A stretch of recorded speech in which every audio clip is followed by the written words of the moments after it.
marché de la dématérialisation continue de progresser à un rythme soutenu grâce notamment à des pouvoirs publics qui favorisent le tout numérique. Représentant 7,3 milliards d'euros en 2018, il progresse depuis 2008 à un rythme proche de 6% par an. Cette tendance devrait perdurer à moyen terme selon l'étude Xerfi-Precepta, car l'explosion des données et des documents produits nécessitera inévitablement leur gestion. Le marché profite par ailleurs de progrès technologiques qui enrichissent les offres proposées tout en réduisant leurs coûts. C'est le cas du cloud et du big data, mais aussi simplement d'une hausse des capacités de stockage et de la vitesse de transmission des données. Cependant, malgré la progression rapide du marché, les marges des acteurs se dégradent dangereusement, sous l'effet notamment des fortes pressions tarifaires des donneurs d'ordre. Extrêmement protéiforme, le jeu concurrentiel est par ailleurs renforcé par des nouveaux entrants qui se positionnent sur des briques de la dématérialisation, par exemple le stockage cloud ou la capture des données.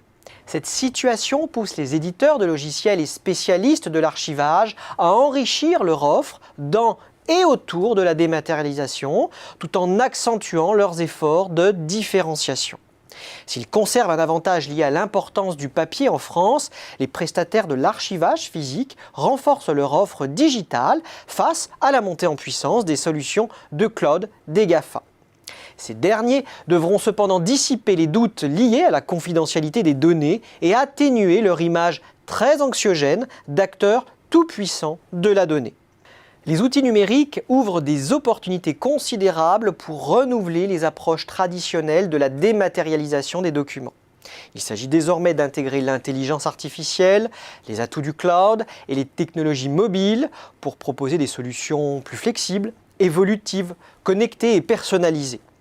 Les logiques purement industrielles doivent laisser place à des approches plus servicielles et créatrices de valeur.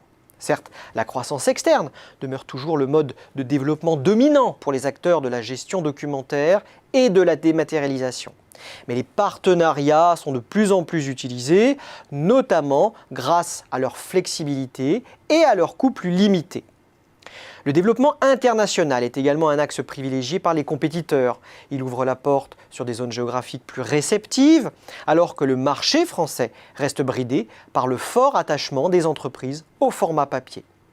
Loin d'être inébranlable, le jeu concurrentiel est amené à évoluer à moyen terme, ouvrant des perspectives à nombre d'acteurs capables de se montrer innovants.